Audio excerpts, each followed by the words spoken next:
Қайырлы күн, құрметті оқырмандар.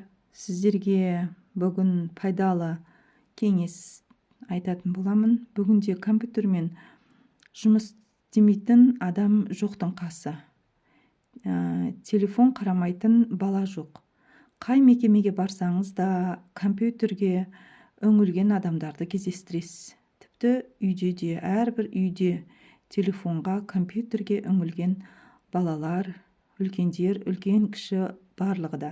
Соның барлығы көзге ауырлық түсетінін білеміз. Осылайша жұмыс дегеннен кейін көзге жайсыздық пайда болып құрғай бастайды. Тынымсыз жұмыстан көз шаршайды. Бұл көз көргіштігінің нашарлығын білдіреді. Бірақ та мамандар арнайы жаттығуларды жасау арқылы жанарды қалыпқа келтіруге болатынын айтады. Оған толыққанды мән бере бермейміз, шындығы керек. Жалпы көз бұлшықеттер арқылы жұмыс жасайды. Дәрігерлер сол бұлшықеттерге күн сайын жаттығу жасау керектігін айтады. Әсіресе таңертең және кешкі уақытта көзді шынықтырған әлдеқайда пайдалы. Сонымен қатар жаттығуды алдымен аздан бастап үйрене келе көзді көбірек шынықтыруға болады.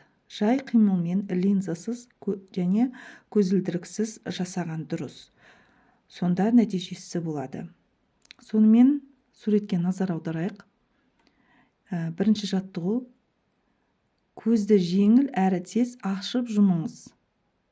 Жаттығу 2 минут жасалады. Бұл жаттығу көздің қан айналымын жақсартады. Екінші, ермек сазды пайдаланып, немесе кішкентай бір жақын тұрған нәрсеге қараңыз. Оны терезенің жанында болғаны ыңғайлы, себебі екінші алысқа қарауымыз керек болады. Сондықтан жаңа ермексаз ыңғайлы деп отырғаным, ермексазды жабыстыруға болады. Дөңгелек етіп алып, терезеге жабыстырып қойсақ, содан соң сырттан алыста тұрған бір затты белгілеп алып, бірнеше секунд қарап тұрыңыз. Артынша терезеге жабысқан ермексазға немесе басқа бір жақын жердегі затқа жанарыңызды бұрыңыз. Берілген жаттығу біраз күн жасағаннан кейін тапсырманы қиындатуға болады. Ол үшін әртүрлі қашықтықтағы 4 заттарды көзіңізбен белгілеп, әрқайсысына бірнеше секунд қарап тұруыңыз керек. Ал енді үшінші жаттығуды көзді барынша жұмып 5 секунд тұрасыз. Артынша көзді қатты ашасыз да тағы сонша уақыт тұрасыз. Осылайша жаттығу 8-10 минут қайталануы керек. Аталмыш жаттығу қабақ бұлшықеттерін нығайтып, қан айналымының жақсаруына әсерін тигізеді, сонымен қатар көз бұлшықеттерін босаңсытады. Келесі 4-ші жаттығуымыз: әрбір қолыңыздың 3 саусағымен қабақты 1-2 секунд басып тұрасыз. Сосын қайта басып, қабақты саусақпен басуды жалғастырасыз. Көз ішіндегі сұйықтықтың айналымын жақсартқыңыз келсе, осы жаттығуды жиі қайталаңыз. 5-ші жаттығу: денемізге қарама-қарсы душ қалай қабылдасақ, көзге де мұндай массаж өте қажет екен.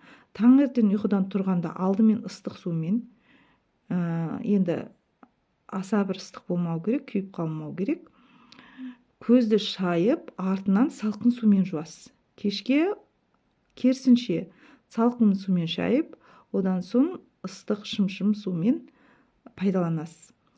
Міне осылайша жасалған гидромассаж көзге өте пайдалы. Көзге ең алғашқы көмекші құрал ретінде бұл жаттығулардың алар орны ерекше. Көзді бірнеше минут бойы жұмып, есте қалған жағымды сәттерді ойлаңыз. Көзді ыстық алақанмен басып тұрсаңыз, нәтижесі тез байқалады. Ол үшін алақанды бір-біріне ысқылап, көзіңізге басыңыз. Енді көзге біраз салмақ түсіретін жаттығулар жасаймыз. Суретке назар аударыңыз. Суреттегі қалыппен жоғары төмен қарайсыз. Екінші сағат тілімен және қарама-қарсы бағытта көзді айналдырамыз. Көзбен